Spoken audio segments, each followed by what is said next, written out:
You're listening to the Naked Bible Podcast. To support this podcast, go to nakedbiblepodcast.com and click on the support link in the upper right-hand corner. If you're new to the podcast and Dr. Heiser's approach to the Bible, click on New Start Here at nakedbiblepodcast.com. Welcome to the Naked Bible Podcast, episode 85, our 9th Q&A. I'm your layman, Trey Strickland, and he's the scholar, Dr. Michael Heiser. Hey, Mike, how you doing?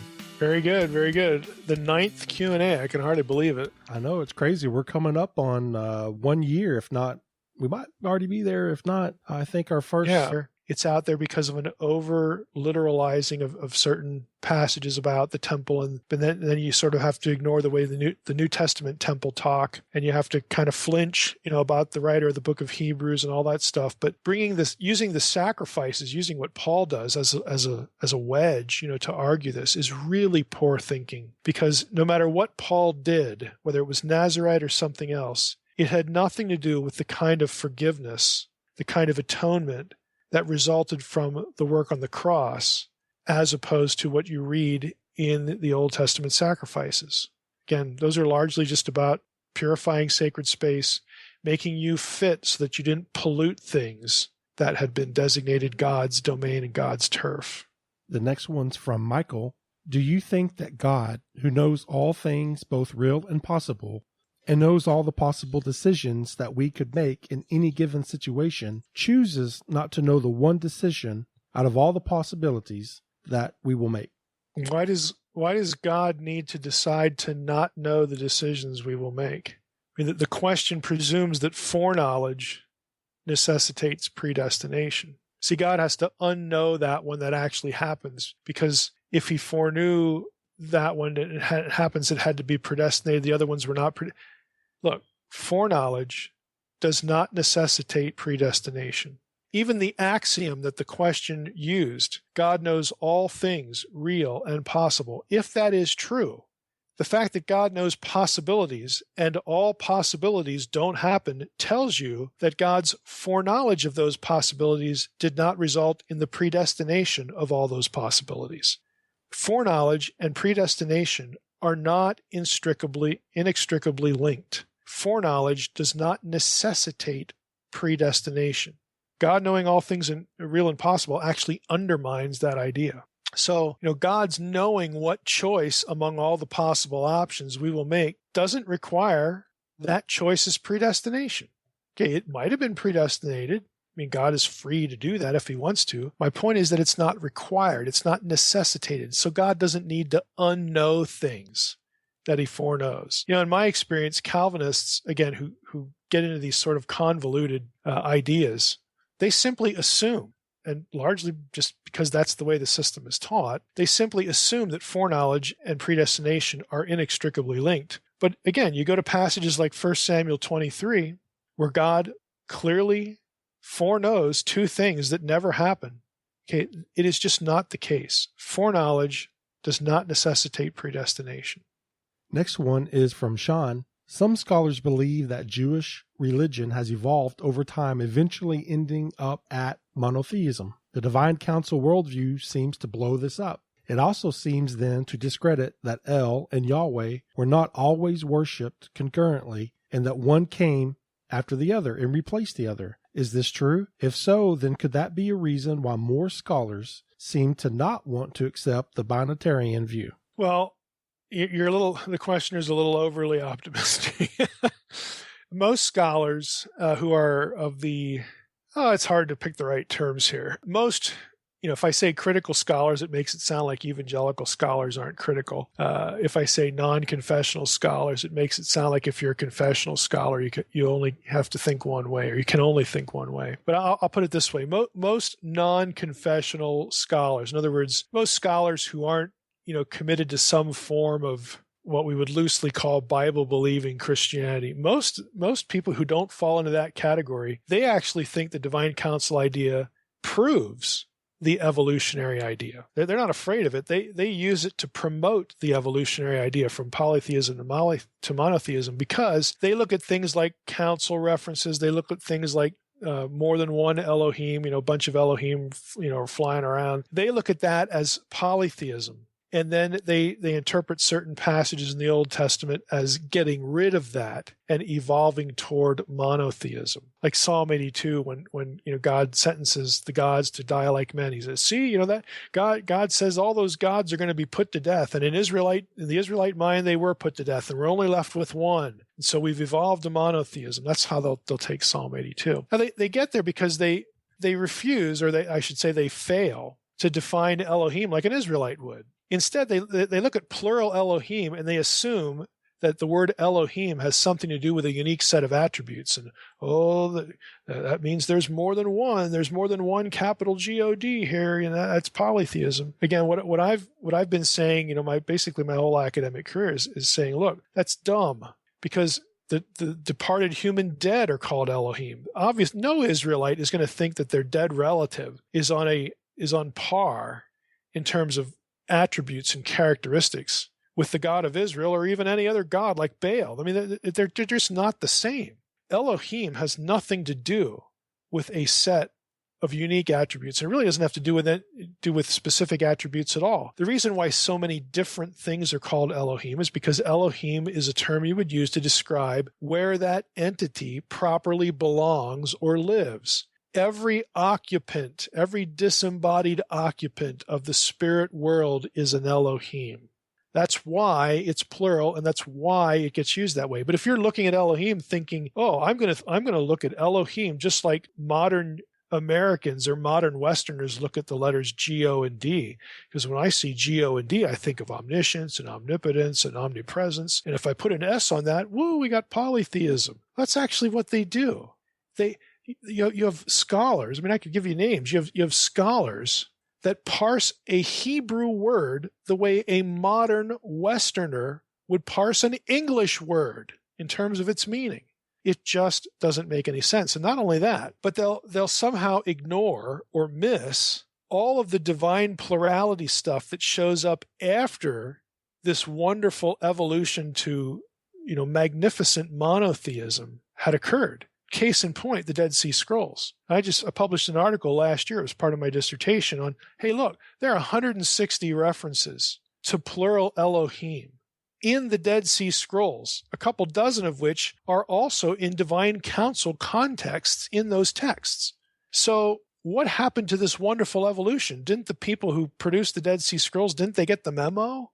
Hey, we're monotheists now, don't write like this. No, it's very clear in what they're saying and those scenes, if you actually go read them, that they're talking about animate spirit beings in the spiritual world. And over in that world, Yahweh is an Elohim, but none of these other ones are like Yahweh. He's unique. He's incomparable. They're very conservative in their theology. I mean, the people who lived at Qumran were so conservative in their theology, they thought that the priests, the Pharisees, were heretics. I mean, it's crazy to think that they're like some kind of, liberal or something. No, they get it. The people who don't get it, I think, are the modern scholars who just parse these terms, these biblical terms, in modern terms. So, I mean, to get the full view of this, I would say you need to go up to moreunseenrealm.com. That's the companion website to the book, The Unseen Realm. And chapter 3 and 4, there are going to be links in there to some of the articles I've written specifically on this topic, some of the journal articles. One of those, or actually two of them, I think you'll find, if memory serves me, are about the El and Yahweh question. To an Orthodox Israelite, to a biblical writer, El and Yahweh were not separate deities. Okay, to other Israelites who were not theologically careful or who were deliberately sort of apostate, well, they may have viewed them as separate characters. You have to realize that Israelites, there's no one category for Israelites. It's kind of like today, people who call themselves Christians. Well, they could believe 100 different things. I mean, you have Christians who, again, aren't even Trinitarian.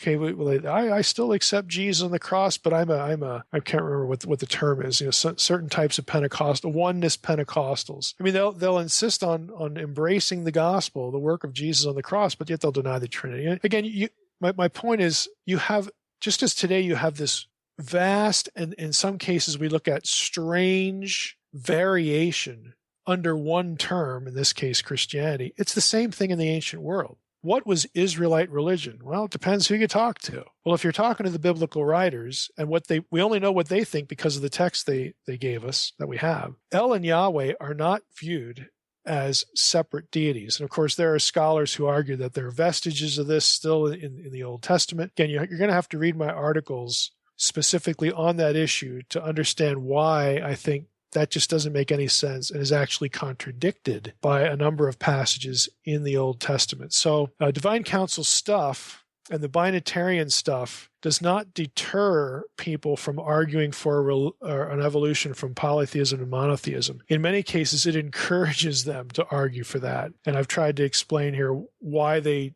sort of take the paths that they do and how that works. But to get the fuller picture, you'll have to reference the articles. This question's from Hans. Can you explain the meaning of Jew in the Bible? Does it refer to a member of the kingdom of Judah only? And what about the meaning in the New Testament, Jew versus Israelite? Yeah, this question, I think we'd have to spend an entire episode on, because this is mind-numbingly complicated. I vote we make it a whole episode. There are whole books, whole dissertations written, and I know because I'm looking at one here in my library as I speak, on this question. I mean, you get into issues like, okay, are Jew and Israelite different terms? If they are, what's the difference? If they're not, why are two terms used? Well, what about, does it matter if how Jews or Israelites refer to themselves as opposed to someone else referring to them? Does the meaning change? Like I hate to use this illustration, but I think people will get what I mean.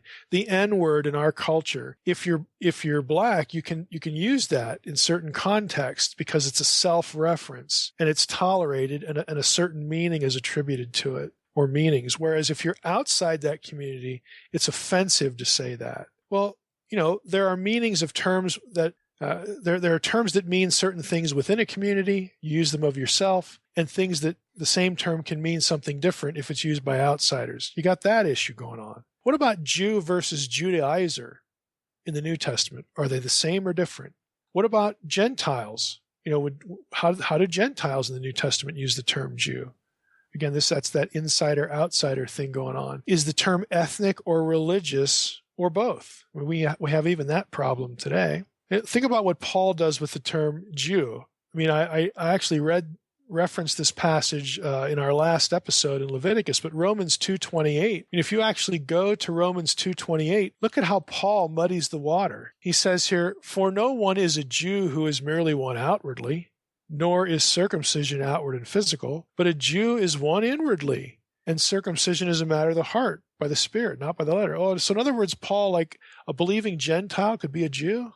Well, Paul would say yes. Why? Because over in Galatians 3, he says that those who are the real children of Abraham are believers, whether they're Jew or Gentile or not. So this is an amazingly complicated topic. Now, for those, I don't know when we would do an episode on this, but it would take a whole episode. But if you don't want to wait for that, the most up-to-date recent work on this topic is a book by a guy named Graham Harvey, and the title is The True Israel.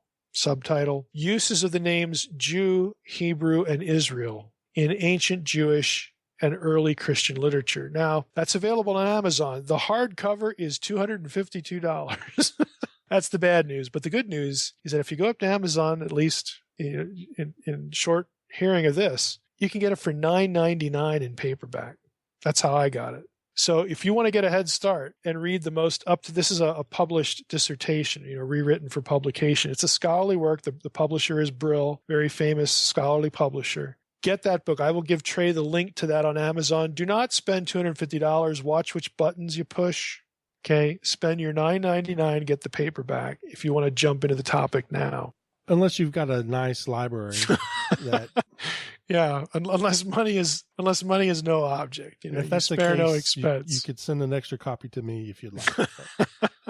I digress. Okay, our next question from Craig in Waterloo, Iowa. Mike has used the term pre-scientific era several times. I was wondering if you could ask Mike to define what he means when he uses this term. Yeah, maybe I should use pre-modern or pre-modernity, because that's essentially what I mean. Pre-scientific really refers to a set of pre-modern circumstances when it comes to the knowledge of the natural world. So what I'm referring to is that people in the biblical world, including biblical writers, did not have the knowledge about the natural world and its forces, biology, anatomy, chemistry, physics, whatever, that we have. Their knowledge precedes fundamental discoveries and points of knowledge only achieved in the modern world. So that's not to say there was no knowledge of the natural world in antiquity. There certainly was, but it was primitive by today's standards. In the ancient world, science as they knew it, and many people don't even want to use that term of ancient knowledge, but I'm not that much of a stickler. But science as they knew it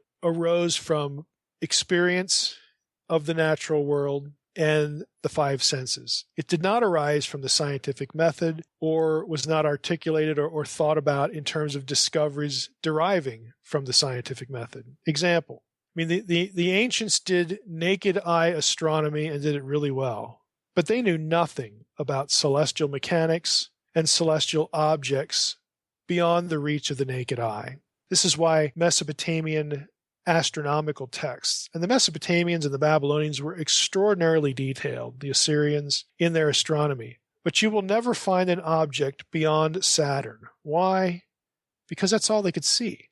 And they don't know exactly how things work. They don't know celestial mechanics. What they know is what they can observe and mark down and then watch for repeated patterns. It's not science by today's standards, but they are exploring and investigating and learning about the natural world. Another example, the ancients certainly knew plants that could cure you of things or reduce pain, induce an abortion, just heal certain injuries faster. They knew stuff like that. They knew that children shared traits with their parents, but they don't know anything about genetics, chemistry, biochemistry, heredity on a genetics level, how it works. They don't know why mutations occur, stuff like that. A third example, the last one. The ancients knew a lot about applied physics, leverage, mathematics to build things. They were very good at this. But they don't know how to split the atom. They don't know anything about that. So when I say pre-scientific, I really do mean pre-modern, and I will try to use that term instead. I don't like pre-modern though, because it makes ancients sound like they're dragging their knuckles and Neanderthalish, kind of brutes and unintelligent. I don't want to communicate that either, because they weren't. They were really, really smart. It's just that they didn't have the tools and the methods to know what we know today about the natural world. The next one's from Travis. Mike has mentioned throughout the series that there isn't a one-to-one relationship between the sacrificial system and Jesus, but he mentioned in passing a few weeks ago that he sees substitutionary atonement in the offerings. Can he expand on how the sacrificial system informs our understanding of Christ's death and how it accomplished salvation? Well, in terms of the sacrificial system, an impure person had to have a substitute to take care of the impurity. You couldn't take care of your own impurity with your own self. So there has to be something that God deemed acceptable to accept you in sacred space and in the life of the community, at least as it pertained to sacred space. So by definition, or from the get-go, if you're polluted, you ain't coming anywhere close to the place that you need to come without the means to undo your pollution. And that ain't you. So it has to be something else. So just in principle, there's substitution is necessary there. But there's also substitution in the sense that, again, when sanctity was compromised or violated, the teaching point is that there had to be some penalty for that. There had to be some fixing of that. Something had gone wrong with you that made you ineligible for sacred space. It doesn't have to be a moral violation. Again, most of the time, it had nothing to do with that. It could be, something innocuous. I touched a woman when she was menstruating. Okay, well, you're unclean now. Again, that has nothing to do with a moral offense. And there were lots and lots and lots of these. So without a substitution, again, because you're not coming anywhere close to the sanctuary here, without a substitution, something that will enable you to, again, in the worst circumstances, be punished directly by God, possibly lose your life. Without that, the sanctuary was in perpetual threat of contamination. And so that's why we had to have, again, something, whether an animal or a plant or grain or whatever it was, depending on, again, your level of, if you were very poor, didn't necessarily have to be a blood sacrifice. And, we've been through these passages in Leviticus in the series, so I think the audience is fairly well familiar with them. But something had to be brought in your place, just in a broad conceptual sense, to decontaminate you. And depending on the offense, again, not having that could be pretty severe. Other, issues were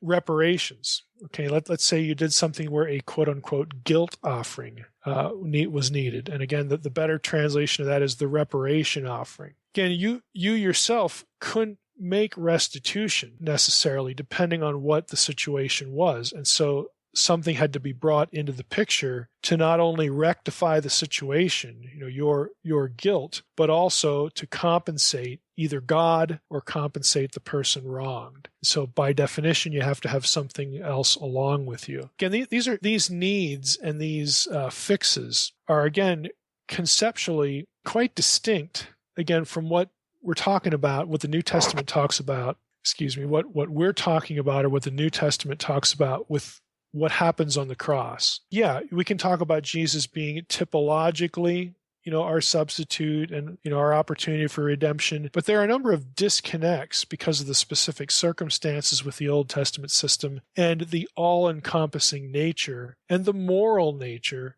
of salvation when it comes to the work of Jesus on the cross. So the fact that a thing is analogous doesn't mean it's the same in all the elements. It can be quite different. And this is again why, the writer of Hebrews is very correct by saying, look, the blood of bulls and goats just ain't cutting it. I mean, they are a very inferior system, a very inferior substitute, if you will, to what we have with Jesus. So it's kind of insane to want to go back to that or to think of it on the same terms. But let's just think a little bit more broadly about it. Sacrifice just in and of itself, you had to have that for access to God in the Old Testament. You couldn't have access to God. You couldn't, worship God as an Israelite, without these things because they defined your proximity to sacred space and whatnot. Now, sacrifice made relationship possible on that level and prevented God, again, from withdrawing his presence or judging people directly for violation. But none of that was really directed to salvation, again, as we think of it in this need for moral, spiritual reconciliation between you and God. Example, how could somebody like Naaman the leper ever be saved? He was from Syria, and he goes back to Syria. But yet he confesses that Yahweh is the God of gods. And he has to take dirt back. And I've used this illustration a number of times. So like if he couldn't offer a sacrifice, he couldn't be saved? No. It's very clear that he had the necessary faith. He aligned himself with the true God. He was a believer. Rahab, same thing. She is commended for her faith before becoming part of Israel. I mean, she's in the Hebrews 11, and she's commended for something she does before she ever joined the Israelite community, before she ever had access or had any sense, of sacrifice. Sacrifice wasn't about salvation, is the point I'm getting to. The sacrifice on the cross of Jesus has everything to do with salvation. Again, in this sense of there's a moral offense, there's a spiritual barrier, a spiritual estrangement from God that needs reconciliation. That's a different thing, and it requires a different kind of sacrifice, Jesus, that besides or set against what you see in the Old Testament. I think that's probably the best way to put it. Again, because two things are analogous does not mean that they have to align in every instance, because often they will not. Our next question is from Garth.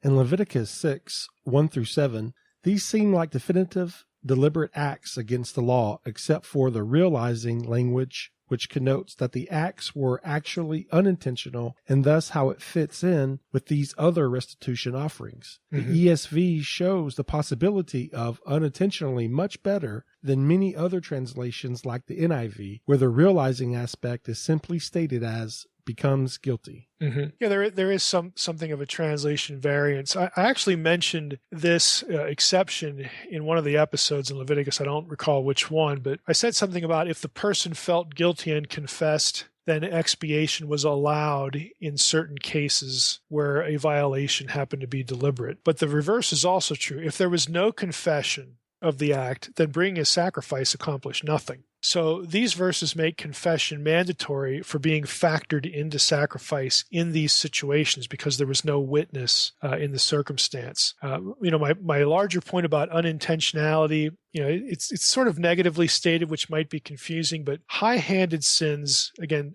intentional, deliberate sins against God, against His person, were not tolerated. And in fact, you couldn't atone, for blasphemy and murder because it was, killing God in effigy and all that sort of stuff. Unconfessed sins against fellow humans couldn't simply be wiped away by sacrifice. There had to be contrition. And so the sacrifice itself didn't have any value per se. In these instances, and again, this is the part in Leviticus, the chapter that brings these up, confession was necessary, else these cases wouldn't be an exception. So God allowed that. But the sacrifice itself wouldn't have any effect if there was no contrition and remorse. You'd sort of be in the same spot as the sins that didn't have any solution. But many other intentional sins get no opportunity. There is no ransom, like for murder and things like that. So, maybe that helps. But there's again, the key principle again is that the sacrifice itself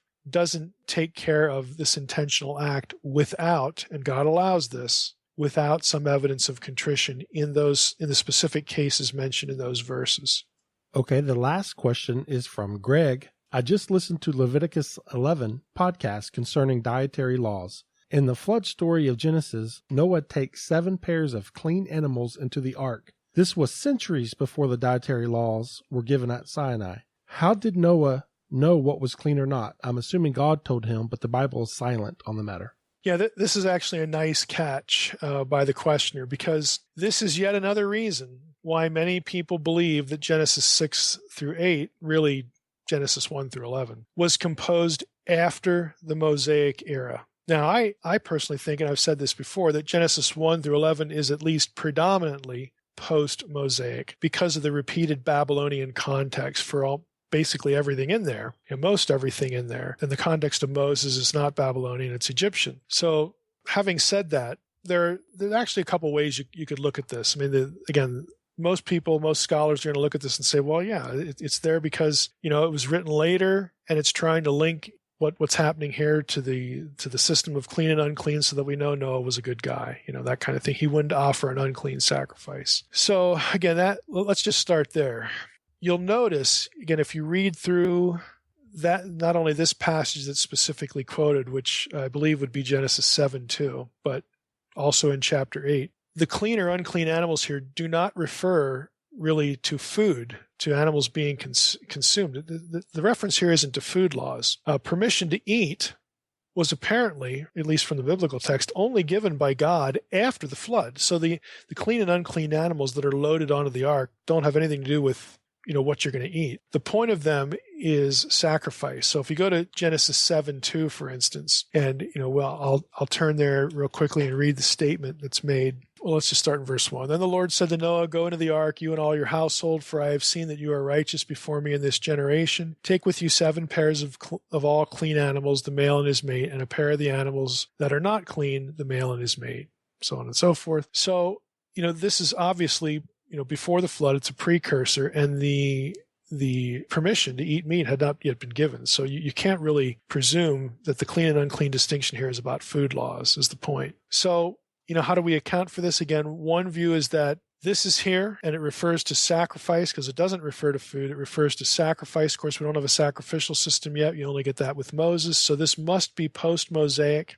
It's put here, maybe a later gloss. Maybe the whole thing is composed after the Mosaic period to avoid any possible suggestion about whether Noah would have offered an unclean animal. So it either creates or presumes consistency for sacrifice in this regard. Otherwise, somebody could come along and say, well, Noah wasn't really righteous. How do we know he didn't offer unclean animals? That kind of thing. So, and again, that's a possibility. Now, there are other ways to look at this. You could presume that, again, in the context of sacrifice, that the clean and unclean distinction, in fact, existed in Israel before Moses, before this was written. Let's say that you're going to assume Mosaic authorship of the flood account, and even before you get in the biblical history, to the sacrificial system, you could say, well, that this was a distinction for sacrifice that everybody just sort of knew. All the descendants of Abraham, they just sort of knew that some animals you don't sacrifice, others you do. And then this just gets woven into the story in different ways, by Moses, the author. I mean, you could say that. You could assume that. There's no biblical text that tells us that. We don't have clean and unclean distinctions, for instance, when the patriarchs offer animals. We don't get instances of an unclean animal being offered, but we don't get any statement about clean and unclean. So it's an assumption. It might have some coherence, but you don't actually have the statement. So, how would you know? Again, I'm not terribly bothered by the first option. Again, the post-Mosaic. I don't see why every word in the Torah has to be written by Moses or in Moses' time period. Torah Moshe, law of Moses, can be the law about Moses, the law associated with Moses, the law focused on Moses. It can mean it's a simple construct relationship between two nouns in Hebrew. Okay, to insist that whenever you see it, it only means that the law that originated with Moses is an over-reading of the text. Okay, this is a boogeyman that we don't need to fear. So I don't mind the first one. The second one is possible. The third option, and I hate to say it this way, but I'm gonna, you could just pretend the distinction isn't there. Now, I don't advise this one because it's cheating, but you'll actually run into this in commentaries. And I have an example. I mean, some evangelical commentators will do this. They basically play at word games to say, well, there's nothing to look at here, citizen. There's no, this isn't really even a question. Okay, here's a quotation from one commentary, and it says this. The text does not say that Noah is to take aboard clean and unclean animals. He is to bring with him animals that are clean and those that are not clean. Like, what's the difference? What's the difference? But this is an academic commentary. Well, I laugh, but here's the difference. In Levitical material, the word for unclean is tameh, spelled tet mem aleph. In Genesis, the phrase not clean is not that word. It's not the Levitical word. It's lo tahor, literally meaning not clean, instead of unclean. So tameh, unclean, versus lo tahor, not clean. And so some commentators will say, well, that's just a huge difference, because they don't use the same word that's used in Leviticus. Well, does it really mean anything different? I mean, really? I mean, I'll read his statement again. The text doesn't say that Noah is to take aboard clean and unclean animals. He is to bring with him animals that are clean and those that are not clean. Again, for my taste, I don't really see much of a difference there. Yeah, I know the Hebrew lemmas are different, but, would an Israelite look at that and think of it like an evangelical who wants to affirm Mosaic authorship in every word? I doubt it. I really doubt it. Again, trying to explain it in this way to me is just really, it's kind of sophistry. If you don't know that term, you can look it up, but it's like trying to sound academic when you're really not making any sense. And that is sort of how I look at this statement. I don't think it's a coherent thing to say. I think you just described me on this podcast. What, lo tahor? Tommy.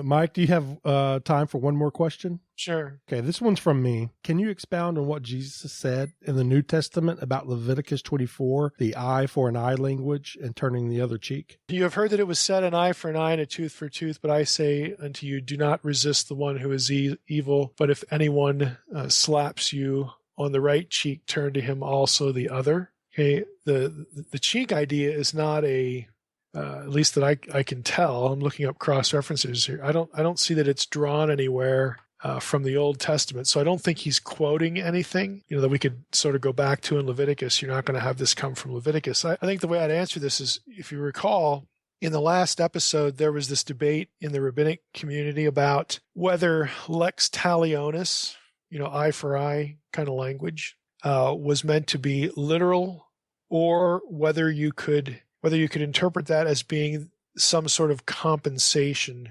being acceptable. In other words, you don't have to literalize the punishment, but you're offering something in exchange in that sense. So you could read this, and say Jesus is declining to respond literally. In other words, he's not saying, yeah, if somebody, pokes your eye out, go mutilate him. He's not opting for the literalistic stance, and that would actually have precedent in his own time period. That we don't have to take these statements as requiring a literal mutilation or a literal response. If you remember last week, on a case-by-case basis, the Old Testament actually does both. Sometimes there was a compensation that was less than a literal exchange, crime and punishment. Other times there wasn't. Sometimes it was literal, other times it wasn't. So there is precedent for that. I think what Jesus is arguing here is I don't think he's really taking a shot or thinking necessarily of that debate, even though you could argue that because the precedent is there among the rabbis. They were talking about this. To me, it just sounds like being willing to suffer for the other person. Willing to take abuse if you're being harmed or something, having something inflicted upon you, and you don't deserve it because you haven't done anything unrighteous. Then be willing to do that. But since he's not, quoting anything specific in the Old Testament, I don't know that I could say much more than that. But that's the impression I get. Be willing to suffer, something, to be righteous, even if you suffer as a righteous person. Be willing to take that abuse, and that in and of itself is a righteous behavior choice. Guess what, Mike? What? That's it. No more questions. That'll be good enough. All right. Well, can you please tell us what's next? Oh, yeah. Well, we're not going to do a book. I've decided I want to do some topics, and at least one of them actually derives from something I've flirted with on earlier episodes of the podcast. And I said, I more or less promised I would devote a full episode to this. But here are, in no particular order, so don't presume anything about this order, but here are a series of topics that I want to devote at least one episode to, and they are as follows. When Jesus, as the Messiah, presenting himself as the Messiah, to the people anyway, to the populace, when he goes around casting out demons, why would people associate that with something that the Messiah would do, with something that would be connected in some way with the kingdom of God? Because if you look in your Old Testament, there's no clear reference that, the Son of David, the Messiah, will cast out demons when he comes. There's nothing like that. So where does this idea come from? Why was it acceptable? Why did people see that and associate it with messianic activity? So that's one topic. Another topic is the head covering issue in 1 Corinthians 11. We will probably have to put some kind of censor label on this one. I think that's an overstatement. I think we can do that without anything like that. But I will say if you have your kids listening to this, and boy, if you're a parent and have your kids listening to Leviticus, I don't know. It brings up some questions about your parenting, I guess. But yeah, as in you're a good parent. Because I don't know where you're going with that. Oh, there you go. Well, this one you might have to think twice. But we'll do an episode on the head covering. That's 1 Corinthians 11. Why does Paul say what he does about the head covering, and then he has this presumably throwaway line that, hey, I'm talking to you about this because of the angels. Okay, what's up with that? Now, another topic, number 3, would be the stones of fire. This is a reference that comes from Ezekiel 28. I figured that's worth a full episode. What does that language mean? Where does it come from? It does have something to do with divine counsel stuff, so that'll be a topic. Another one will be the whole concept of heavenly tablets or heavenly books. Again, we see this in apocalyptic literature, in end time scenarios, in afterlife scenarios, often connected with the end times. Where does this idea come from? What exactly are the writers thinking when they talk about heavenly tablets, the book of life, different books like that? So we'll spend an episode on that. 1 Corinthians 15 would be another episode that specifically the whole conversation about the spiritual body. Again, how should we think about the spiritual body? Is that an oxymoron? Like, what did that mean to the hearers? The people Paul's writing to in the first century. I mean, how did they parse that? Okay, how did they understand it? How did they think about it? And then another topic would be the lake of fire topic. That is, quote, prepared for the devil and his angels. This will dovetail a little bit with the heavenly books, heavenly tablets thing, but I think it probably deserves its own episode, so we'll talk about that idea. Again, specifically bringing in, the devil and his angels into that issue. And then once we go through those categories, and I may add the one that we ran into today about what does the term Jew mean. I'm not promising that one, but that may get thrown into this. What I'd really like to do, and believe it or not, don't like do a double take. If you're driving while listening to this, you might want to pull over on the side of the road here. But after we exhaust those topics, I do want to do something associated with eschatology. Specifically,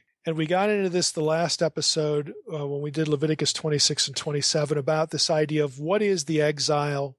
How can we think about it in terms of being fulfilled or not in Jesus' day? How does that relate to this concept of a tribulation? Because the tribulation is often associated with a remainder of 7 years from Daniel 9. Well, what if the exile's up, in the time of Jesus? What does the tribulation even mean in that context? So I want to focus on exile and restoration and tribulation, just those concepts as it relates to different eschatological possibilities and different eschatological readings of the Gospels and, more broadly, the New Testament and biblical theology. So that will take more than 1 week. I can tell you that now. So I'm going to wait till we exhaust these other ones before jumping into that. Sounds like a jam-packed 2016. Yeah. Oh, yeah. There'll be lots of good stuff in 2016. That's exciting. Yeah. And if people want to recommend topics, they can feel free to do that. I'm not making any promises because I might get 20 of them. I'm going to have to pick. But hey, take a shot at it. Something that would be topic worthy as opposed to Q&A. Because Q&A, we can what's been the pattern? Half a dozen questions or something like that. But these really need a full episode of their own. Good deal, Mike. Is there anything else you'd like to add? No, I think that's it. Okay, well, we thank Mike for answering our questions, and we thank you for listening to the Naked Bible Podcast. God bless. Thanks for listening to the Naked Bible Podcast. To support this podcast, visit www.nakedbibleblog.com. To learn more about Dr. Heiser's other websites and blogs, go to www.drmsh.com.